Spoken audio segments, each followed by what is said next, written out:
আরে বাহ, আমাদের আসিয়ানের মতোই দেখি। তোমারও সেই মনোভাব। আসিয়ানের সাথে তোমার মিলবে ভালো খুব। আমার ভাতিজাও তো একই কাজ করতে ভীষণ পছন্দ করে। সে তার নিজের ইনকামের টাকা দিয়ে দুইটা এতিমখানা ও একটা বৃদ্ধাশ্রম তৈরি করেছে।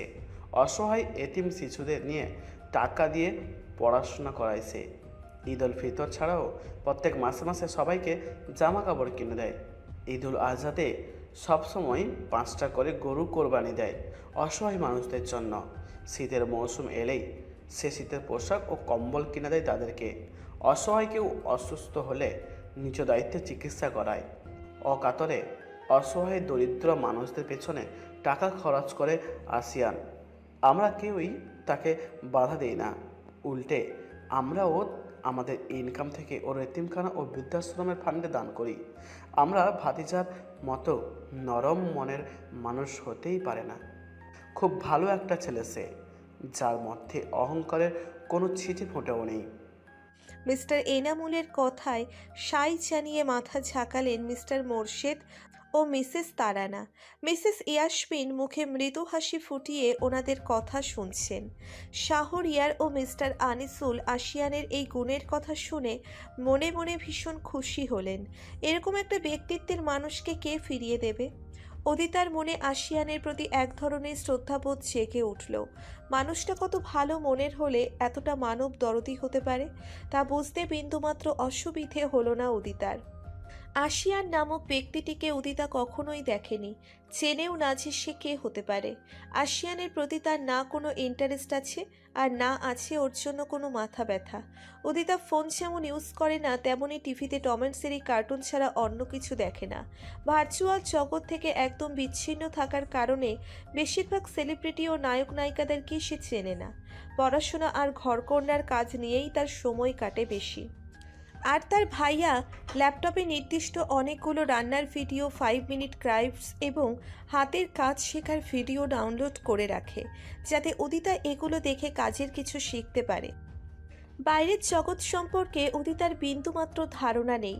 ভাইয়া আর বাবার ছায়ার নিচে বড় হয়েছে সে এবং তার বোন। ফুলের টোকা অবধি লাগতে দেননি কখনো তাদের গায়ে। মধ্যবিত্ত পরিবারের জন্ম হলেও আদর ভালোবাসায় কোনো কমতি রাখেননি মিস্টার আনিসুল ওনার ছেলে মেয়েদেরকে। দুই বোনই সেম ক্যাটাগরির, এক্সট্রা কোনো কিছুর চাহিদা নেই তাদের। ভাই আর বাবার কথাই তাদের জীবনের শেষ কথা। খুবই বাধ্য মেয়ে ওরা। মিস্টার আনিসুলের কলিজা বলা যায় তাদেরকে, আর শাহরিয়ারের জান। সবার সব কথা ছাপিয়ে মিস্টার মোরশেদ মিস্টার আনিসুলকে উদ্দেশ্য করে বলে উঠলেন, আমাদের ব্যাপারে সবই তো শুনলেন এবং জানলেন ভাই। আপনার আপত্তি না থাকলে উদিতাকে আমি আমার মেজ ছেলের বউ করে নিয়ে যেতে চাই। আমার আশিয়ানের জন্য উদিতা আমাকে ছাড়া আর কাউকে আমাদের দরকার নেই। আমি বৌমা নয়, আমার মেয়ে বানিয়ে নেব আমার মাটাকে। যদি আপনাদের আপত্তি না থেকে থাকে, অনেক আশা নিয়ে এসেছি আপনাদের কাছে। আশা করি আমাদেরকে ফিরিয়ে দেবেন না আপনি। মিস্টার মোরশেদের কথা শুনে মিস্টার আনিসুল মনে মনে অনেক খুশি হলেন। আশিয়ানের ছবি দেখেছেন তিনি। ওনার কাছেও মনে হয়েছে যে উদিতার জন্য আশিয়ানই পারফেক্ট। দুজনের মনের মিলও আছে অনেক ক্ষেত্রে। তবে মিস্টার আনিসুল কিছুটা দোটানায় পড়ে গেছেন। ওনার চিন্তা ভাবনা ছাপিয়ে মিসেস লিমার খুশিমাখা কণ্ঠ শোনা গেল, আলহামদুলিল্লাহ ভাইজান, এটা তো অনেক খুশির বিষয়। আমাদের উদিতাকে আপনারা ছেলের বউ করে নিয়ে যেতে চান, এর থেকে খুশির খবর আর কি হতে পারে? আমরাও আশিয়ান বাবার মতন ছেলেকে আমাদের মেয়ের জন্য চাই। আমাদের কোনো আপত্তি নেই ভাইজান, মেয়েকে দিতে আমরা রাজি। আলহামদুলিল্লাহ, আপনাদের উত্তর শুনে মনটা ভরে গেল। বাহ, তাহলে আর দেরি কিসের? শুভ মুহূর্তে মিষ্টিমুখ করেন সবাই। এই বলে মিস্টার এনামুল মিস্টার আনিসুলকে ও মিস্টার গোলজারকে মিষ্টির প্লেট থেকে একটা মিষ্টি নিয়ে খাইয়ে দিলেন। মিস্টার আনিসুল বাধা দিতে পারেননি, এক প্রকার মৌন থেকে সম্মতি দিয়েছেন তিনি। শাহরিয়ারও খুশি মনে রাজি। সবাই পালা করে একে অন্যের মিষ্টিমুখ করালো। আনন্দের জোয়ার বয়ে গেল যেন ড্রয়িং রুম জুড়ে। এনা খুশিতে ইয়ে বলে চিৎকার করে উদিতাকে চাপটে ধরল। তার থেকে বেশি খুশি বোধ হয় আর কেউ হয়নি। তারিন ও আলেয়া মনে মনে রাগে ও হিংসায় ফুঁসছে। কেয়াও খুশি হয়ে উদিতাকে মিষ্টি খাইয়ে দিল। মিসেস আনিতা, তানিয়া আর উসামাও খুশি। এক কথায় বলতে গেলে সবাই ভীষণ খুশি হয়েছে উদিতার সাথে আশিয়ানের বিয়ে ঠিক হওয়ায়। শুধুমাত্র উদিতা বরফের মতো জমে গেছে যেন। সে ভাবেনি সবাই এত সহজে রাজি হয়ে যাবে। মিস্টার আনিসুল এবার আমতা আমতা করে বলে উঠলেন, সবই ঠিক আছে। আপনারা আমার মেয়েকে বাড়ির বউ করতে চান, এটা আমাদের সৌভাগ্য। তা আপনাদের চাহিদাটা যদি এইবার বলতেন তাহলে ভালো হতো আর কি। বুঝতেই পারছেন, জোগাড় যন্ত্রের একটা ব্যাপার আছে। মিস্টার মোরশেদ মিস্টার আনিসুলকে আর কিছু বলতে না দিয়ে বললেন, দেখেন ভাই, আপনি কিন্তু ইনডাইরেক্টলি যৌতুকের কথা বলতে চাচ্ছেন। এই বিষয়টা আমরা মোটেই পছন্দ করি না। আর আমার যে ছেলে যৌতুকের নাম শুনলেই লঙ্কা কাণ্ড বাঁধিয়ে ফেলে, সে জায়গায় ওর নিজের বিয়েতে যৌতুক গ্রহণ করবে, সেটা বড্ড বেশি অতিকল্পনা হয়ে যায়।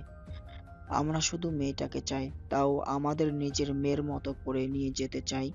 আপনাদের কিছু দিতে হবে না, আমাদের মেয়েকে আমরা সাজিয়ে নিয়ে যাব। আর আপনাকে আমরা কথা দিতে পারি, উদিতা মাকে আপনি যেমন আদর যত্ন দিয়ে রেখেছেন, আমার বাড়িতে সে ঠিক সেই রকমই আদর যত্নই থাকবে। কেয়া এবার অমায়িকভাবে সান্ত্বনার স্বরূপ হাসি মুখে বলে উঠল, আঙ্কেল, আপনি একটুও চিন্তা করবেন না। উদ্দিতে আমার নিজের বোনের মতন। ও বাড়িতে ওর বোন হিসাবে আমি আছি। আপনি নিশ্চিত থাকতে পারেন, আমি থাকতে উদ্দিতার কোনো সমস্যাই হবে না। আর আমার দেবর থেকে শুরু করে পরিবারের প্রত্যেকটা মানুষই খুব ভালো মনের মানুষ এবং আন্তরিক। আমি আল্লাহর কাছে প্রায়শই শুকরিয়া আদায় করি এত ভালো একটা পরিবার পাওয়ার জন্য। দেখবেন আশু ভাইয়ের সাথে বিয়ে হলে উদ্দিতাও খুব সুখী হবে। কেয়ার কথা শুনে মিসেস ইয়াসমিন সস্নেহ চোখে তার দিকে তাকালেন। উদিতার কপালে আলতো করে স্নেহের পরশ এঁকে দিলেন তিনি। উদিতা লজ্জায় এখনো মাথা নিচু করে বসে আছে। শাহরিয়ার বলে উঠল, আমি জানি না কি দেখে আপনার আমার বোনকে পছন্দ করেছেন। আমার জানা মতে আমার বোনটা ভীষণ সরল সোজা টাইপের। ঘরের কাজকর্ম রান্না বান্না সব করতে পারলেও এখনও সে ম্যাচিউর হয়ে উঠতে পারেনি। যে বয়সে মেয়েরা ফোন ইউজ করে, ফেসবুক ইনস্টাগ্রাম এসব চালায়, সে বয়সে সে এখন টম অ্যান্ড জেরি কার্টুন দেখে। কারণ মুখে মুখে তর্ক করে না সে। আজ পর্যন্ত আমাদের সিদ্ধান্ত ছাড়া একা একা কিছু করতে পারেনি। কাপড় চোপড় চয়েস থেকে শুরু করে স্কুল চয়েস করা আমি আর আব্বুই করেছি। বাইরে কারো কাছে পড়তে দেয়নি। যতটুকু সম্ভব আমি আর আব্বু গাইড দিয়ে পড়াশোনার ব্যাপারে। রেস্টুরেন্টে যাওয়া, ফ্রেন্ড সার্কেলের সাথে আড্ডা দেওয়া, ফ্রেন্ডের বাসায় বেড়াতে যাওয়া, এসব কিছু থেকে বিরত রেখেছি। যা দরকার লাগতো আমরা এনে দিতাম। কোথাও গেলে বা স্কুলে গেলে আমি সাথে করে নিয়ে যাই এখনও। মোট কথা, বাইরের পরিবেশের সাথে একটুও পরিচিত নয় সে। আমার বোনদের ছোটোবেলা থেকে পর্দাশীল বানিয়েছেন আমার আম্মু ও দাদি। সময় মতো নামাজ আদায় করা, সবগুলো রোজা রাখা আমার বোনের অন্যতম বৈশিষ্ট্য। বেশি মানুষের সামনে কখনো কমফোর্ট ফিল করে না, তাই মেহমান এলেও তাদের সামনে তেমন একটা যায় না সে। অতিরিক্ত লজ্জাবোধী যাকে বলে আর কি, অর্থাৎ ইন্ট্রোভার্ট টাইপের। এখন ওকে বিয়ে দেওয়ার মোটেও ইচ্ছে ছিল না আমার। একদম অল্প বয়স, তারপর ম্যাচিউর না, জানি না নিজের সংসার কতটুকু গোছাতে পারবে। এক সময় না এক সময় তো বিয়ে দিতেই হবে, তাই বাধাও দিতে পারছি না। প্রচণ্ড দোটানায় ভুগছি আমি। মিসেস ইয়াসমিন শাহরিয়ারের কষ্টটা বুঝতে পারলেন। তাকে আশ্বাস দিয়ে তিনি বললেন, আমি তোমার কষ্টটা বুঝতে পারছি বাবা। তুমি নিশ্চিত থাকতে পারো, তোমার বোনকে তুমি যেভাবে আগলে রাখতে ঠিক সেরকমভাবেই আমরাও আগলে রাখবো। এখন ওর উপর সংসারের সব ভার ছেড়ে দেওয়ার প্রশ্নই আসে না। এনাও কেয়ার মতন সেও আমার মেয়ে হয়ে আমার কাছে থাকবে, পড়াশোনা কন্টিনিউ করবে, বাসায় সে যেরকম ছিল সেরকমই থাকবে। তোমায় কথা দিলাম বাবা, যদি কোনোদিন দেখো তোমার এই আন্টির কথা কোনো হেরফের হচ্ছে, তাহলে সেই দিনই তুমি তোমার বোনকে এসে নিয়ে যেও। আমি বাধা দিব না। আমি এক কথার মানুষ বাবা, কথার হেরফের আমি কখনোই পছন্দ করি না। আর আমার ছেলে আশিয়ান মোটেও খারাপ ছেলে নয়। স্ত্রীর সম্মান কিভাবে দিতে হয় তা সে ঠিকই জানে। আর আমার উদিতাকে এতটাই পছন্দ হয়েছে যে আমি ওকে আমার ছেলের বউ বানানোর জন্য প্রায় উতলা হয়ে গেছিলাম। মনটা অশান্তি ছিল ততক্ষণ, এখন একটু শান্তি লাগছে। আমার জানা মতে উদিতার মতো মেয়ে আমি দ্বিতীয়ত আমার আশিয়ানের জন্য খুঁজে পাবো না, তাই তো দেরি করতে তর সয়নি। তোমার আঙ্কেলকে পাগল বানিয়ে ফেলেছি উদিতাকে মামুনির কথা বলতে বলতে। মিসেস ইয়াসমিনের কথা শুনে স্বস্তির নিঃশ্বাস ফেললেন মিস্টার আনিসুল ও শাহরিয়ার। যাক, তাহলে একটা ভালো ঘরেই অবশেষে উদিতাকে বিয়ে দেওয়া হচ্ছে। মিসেস ইয়াসমিন উদিতার থুতনিতে ধরে কপালে একটা চুমু খেয়ে আদুরে কণ্ঠে বললেন, মাশাল্লাহ, আমার মেয়েটার উপর কারোর নজর যেন না লাগে। এই বলে মিসেস ইয়াসমিন উদিতার জন্য আনা গহনার বাক্সটা খুলে নিজ হাতে তাকে গহনাগুলো পরিয়ে দিতে লাগলেন। উদিতার গলায় স্বর্ণের হার ও চেইন, আঙ্গুলে সুন্দর ভরাট কারুকাজ করা 3টে স্বর্ণের আংটি, হাতে মোটা বালা ও চিকন স্বর্ণের চুড়ি, কানে স্বর্ণের ঝুমকা, নাকে ডায়মন্ডের নাকফুল, এগুলো সযত্নে পরিয়ে দিলেন। গহনাগুলো একদম ইউনিক ডিজাইনের ছিল, আর উদিতা এগুলো পরাই তার সৌন্দর্য যেন একদম উপচে পড়ছে। উদিতার পরিবারের সবাই খুশি হয়ে গেছে মিসেস ইয়াসমিনের কাজ দেখে। মিসেস ইয়াসমিন এবার অনেকগুলো ব্র্যান্ডেড কোম্পানির শপিং ব্যাগ উদিতার হাতে ধরিয়ে দিলেন। উদিতা প্রশ্নসূচক দৃষ্টিতে তাকালো মিসেস ইয়াসমিনের দিকে। মিসেস ইয়াসমিন মুচকি হেসে উদিতাকে বললেন, এই ব্যাগগুলোতে আমার মামুনিটার জন্য কিছু শাড়ি ও অন্যান্য প্রয়োজনীয় জিনিস আছে। আর এনাও কেয়া তোমার জন্য কিছু গিফট কিনেছিল, সেগুলোই আছে এই ব্যাগের মধ্যে। আশা করি তোমার পছন্দ হবে আম্মু। আর এখানে আলিয়ার জন্য কিছু গিফট আছে, দেখে বলিও মামুনি তোমার পছন্দ হয়েছে কিনা। আলিয়া খুশিতে এক প্রকার আত্মহারা হয়ে মিসেস ইয়াসমিনের হাত থেকে ব্যাগগুলো এসে নিয়ে গেল এবং ওনাকে অবশ্যই থ্যাঙ্কস জানাতে ভোলেনি সে। গিফট পেলে ওর মাথা ঠিক থাকে না, আর সেই গিফটগুলো যদি হয় দামি দামি শাড়ি ও অর্নামেন্টস, তাহলে তো কোনো কথাই নেই। এবার মিসেস তারানা বলে উঠলেন, ভাবি, এবার আমাকে ওর সাথে কথা বলতে দাও দেখি। তুমি তো মেয়েটাকে ছাড়ছই না একটুর জন্য। মিসেস তারানার কথা শুনে মিসেস ইয়াসমিন ঠোঁট এলিয়ে হাসলেন। বাকিরাও হাসছে তাদের কাণ্ড দেখে। উদিতা তো পুতুলের মতো বসে আছে, সে শুধু দেখেই যাচ্ছে তাদের সবার কর্মকাণ্ড আর শুনছে তাদের কথাবার্তা। মিসেস তারানা উদিতাকে এবার নিচের দিকে ফিরিয়ে নিয়ে উদিতাকে ভালো করে খুঁটিয়ে খুঁটিয়ে দেখে তার মাথায় হাত বুলিয়ে দিয়ে আদুরে কণ্ঠে বললেন, এই যে মেয়ে, শোনো, শুধু ভাবি নয়, আমিও তোমার আরেক মা হই। তুমি আমাকে মামুনি বলে ডাকবে সবসময়, বুঝলে? আমার আদরের আশিয়ানার হবু বউ বলে কথা। আমার ছেলেটা বিয়ে করবে ভাবতেই কত আনন্দ লাগছে, তা আমি বলে বোঝাতে পারবো না। এখন শুধু সে সময়ের অপেক্ষা, কখন তোমাকে আমাদের বাসায় নিয়ে যাব। দোয়া করি আমার মাটা যেন খুব সুখী হয়। এই বলে মিসেস তারানা উদিতার গলায় অনেক সুন্দর একটা ডিজাইনকৃত মোটা সোনার চেইন পরিয়ে দিলেন। সেই সাথে উদিতার হাতে 10,000 টাকা গুঁজে দিয়ে বললেন, উদিতার মনে হচ্ছে আমার তরফ থেকে আপাতত এই সামান্য উপহার তোমার জন্য, বাকি উপহার সব তোলা রইল, সময় মতো দিয়ে দেব। উদিতার মনে হচ্ছে সে না জানি কোন মাইনকার ছিপায় ফেসে গেল। এরা যে হারে গিফট আর টাকা দিচ্ছে, বাপরে বাপ! উদিতা কখনো ভাবতেও পারেনি যে তার নিজের জীবনে এমন একটা দিন আসবে। সে যতটুকু জানতে পারল, ওর হবু শ্বশুরবাড়ির লোকেরা যেমন বড়লোক, তার সমান সমান তার হবু স্বামীও সেই লেভেলের বড়লোক। তার স্বামীর একারই অনেক টাকা পয়সা ও ধন সম্পত্তি আছে, কিন্তু উদিতা তো কখনোই এত কোটিপতি কাউকে স্বামী হিসেবে চায়নি। সে তো চেয়েছিল তার স্বামী খুবই সাধারণ পরিবারের ভালো ও চরিত্রবান ছেলে হবে, যার মধ্যে থাকবে না কোনো টাকার গরম, থাকবে না কোনো অহংকার। আশিয়ানও ভালো ছেলে, কিন্তু সে তো হাজারো মেয়ের ক্রাশ। কিন্তু উদিতা তো এমন কাউকে চায়নি যে এত এত মেয়ের স্বপ্ন। আশিয়ান কি সত্যিই তাকে স্বীয় স্ত্রী হিসেবে মেনে নেবে? আদেও সেটা জানা নেই কারো। মিস্টার এনামুল ও মিস্টার মোর্শেদ উদিতাকে 20,000 করে মোট 40,000 টাকা সালামি দিলেন। এসব টাকা তাদের মতো বড়লোক বিজনেসম্যানদের কাছে কিছুই নয়। মোটমাট প্রায় 60,000 টাকা শুধু সালামিই পেয়েছে উদিতা। মিস্টার এনামুল ও মিস্টার মোর্শেদ এঙ্গেজমেন্টের বিষয়ে আলোচনা করলেন ওনাদের সাথে। কোন জায়গায় ফিক্সড করেছেন তা জানালেন ওনাদের। পরশুদিন কার্ড পাঠিয়ে দেওয়া হবে, এখানে এটাও জানালেন। আর কালকে অথবা পরশু যে কোনো একদিন আলিয়া ও উদিতাকে শপিংয়ে নিয়ে যাওয়ার কথাও বলা হলো ওনাদের। ওনারা কেউ আপত্তি জানালেন না। অবশেষে হাসি মুখে নাস্তা সেরে বিদায় জানিয়ে চলে গেলেন ওনারা সবাই।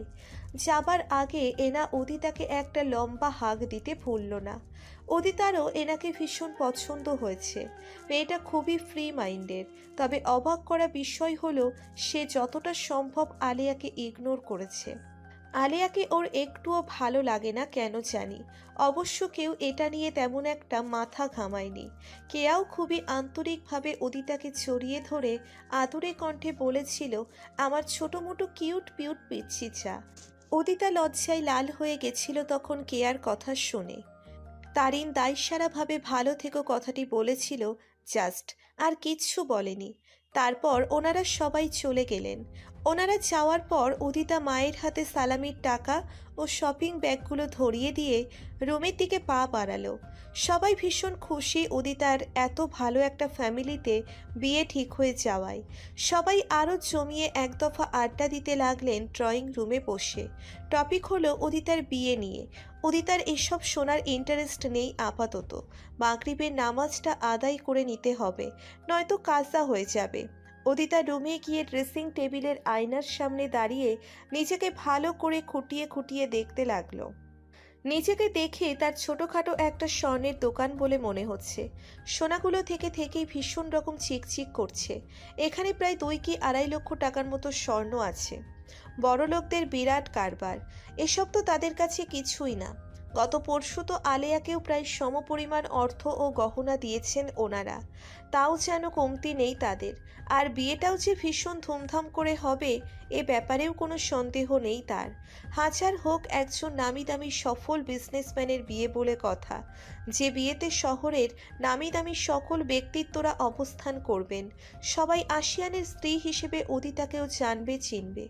সব মেয়েরা তাকে দেখে হিংসায় জ্বলে পুড়ে খাক হয়ে যাবে। উদিতার সৌভাগ্য দেখে ঈর্ষান্বিত হবে। এসব ভেবে সাধারণত একটি মেয়ের ভালো লাগার কথা, কিন্তু উদিতার ভীষণ রকম অস্বস্তি অনুভব হচ্ছে। আলেয়া হলে তো পৈশাচিক আনন্দ অনুভব করত, কিন্তু উদিতা এসবের ধারে কাছেও নেই। সে তার পড়াশোনার চিন্তা করছে। এইচএসসি পরীক্ষা দেওয়ার পর যদি বিয়ের প্রস্তাবটা আসতো তাহলে হয়তো উদিতা নির্বিবাদে রাজি হয়ে যেত। তখন সামান্য হলেও ম্যাচিউরিটি থাকতো তার মাঝে। কিন্তু এখন তো সে বিয়ের জন্য মোটেও প্রস্তুত নয়। স্বামীর চাহিদা, ভালোবাসা, নিজ সংসার সামলানো এসব সম্পর্কে তার বিন্দুমাত্র আইডিয়া নেই। রান্না বান্না ও অন্যান্য কাজ করতে পারলেই যে সংসারও সামলাতে পারবে তেমনটা কিন্তু মোটেই নয়। এই বয়সে বিয়ে শাদীর সম্পর্কে বেশিরভাগ মেয়েরাই অবগত থাকে। প্র্যাকটিক্যালি না করলেও স্বামীর সংসার সম্পর্কে অনেক ভালোভাবে ধারণা থাকে তাদের। কিন্তু উদিতার সম্পূর্ণ বিপরীত।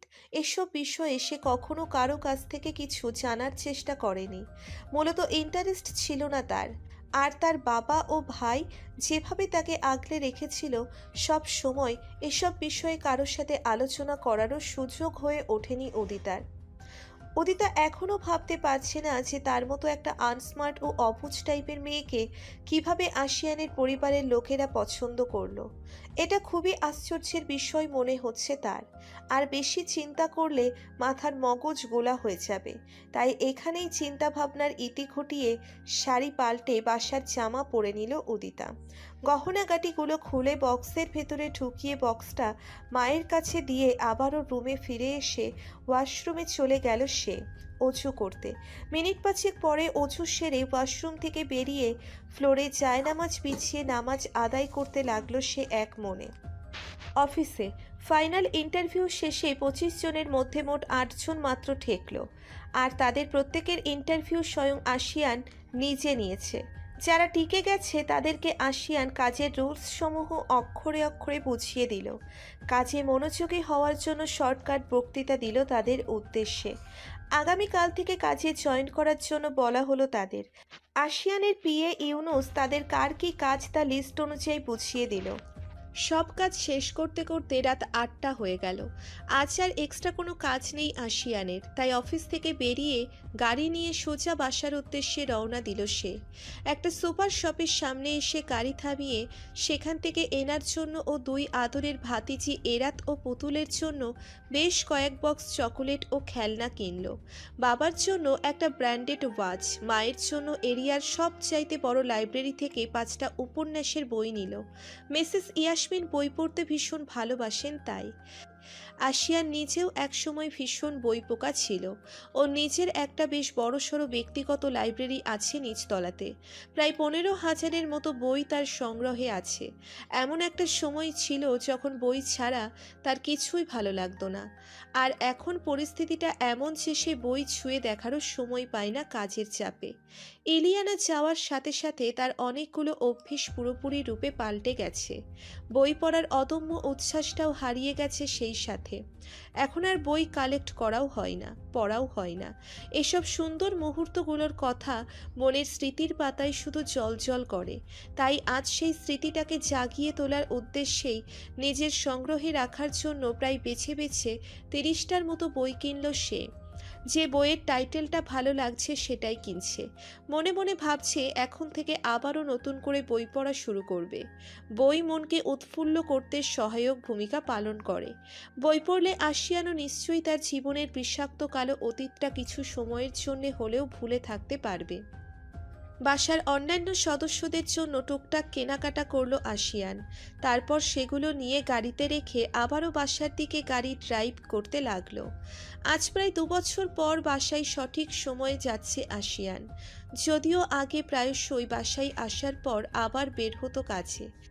ইলিয়ানা ধোঁকা দেওয়ার পর থেকে বিনা কারণেই বাসায় দেরি করে আসে সে।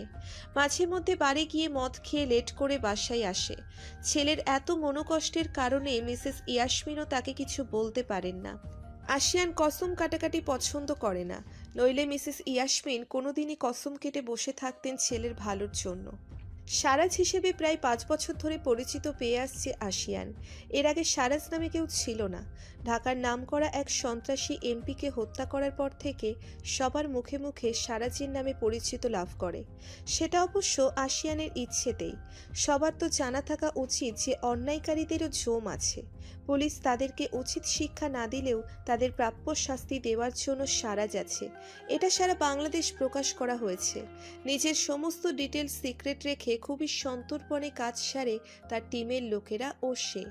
এ ধরনের কাজ করতে নিজের ব্যক্তিগত পরিচয় লুকিয়ে ছদ্মনামে বেঁচে থাকতে হয়, নইলে শত্রুরা যে ওত পেতে থাকবে। এতে নিজের চাইতে পরিবারের লোকজনদের লাইফ রিস্ক বেশি থাকে।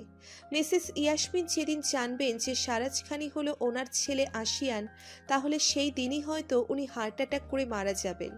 তাই তো খুবই সূক্ষ্মভাবে নিজের পরিচয় লুকিয়ে রেখেছে সে, যার কারণে আজও কেউ তাকে কখনো সন্দেহ করতে পারেনি। তার বিরুদ্ধে এসব ব্যাপারে কোনো প্রমাণ নেই, আর না আছে কারো কোনো অভিযোগ। তাই তো নির্বিবাদে একা একা চলাফেরা করতে পারে সে। কখনো সেরকম কোনো বিপদের সম্মুখীন হয়নি সে। বাসার সদর দরজা দিয়ে প্রবেশ করলো আশিয়ান, বেশ অনেকগুলো শপিং ব্যাগ হাতে নিয়ে। আধুনিক আসবাবপত্র দিয়ে সজ্জিত বিশাল বড় ড্রয়িং রুমে বাসার সবাই মিলে আড্ডা দিতে ব্যস্ত তখন। গরমে ঘেমে নিয়ে লাল হয়ে গেছে আশিয়ান। এই মুহূর্তে গোসল না করলে শান্তি মিলবে না। তাই সবাইকে মিষ্টি হাসি উপহার দিয়ে হাই জানিয়ে শপিং ব্যাগগুলো সোফার উপর রেখে গটগট শব্দ তুলে হেঁটে নিজের রুমে চলে গেল সে। যাওয়ার আগে বলে গেল যে গোসল শেষ করে ফ্রেশ হয়ে আসছে। বাকি সবাই হাঁ করে তাকিয়ে আছে তার যাওয়ার পানে। সবকিছু সবার মাথার ওপর দিয়ে প্লেনের মতো চলে গেল। এনা তো বিস্ময় চেপে না রাখতে পেরে বলেই ফেলল, কেউ আমাকে চিমটি কাটো প্লিজ। আমার এখনো বিশ্বাস হচ্ছে না যে আশা ভাইয়া আজ এত জলদি বাসায় ফিরেছে। Just unbelievable.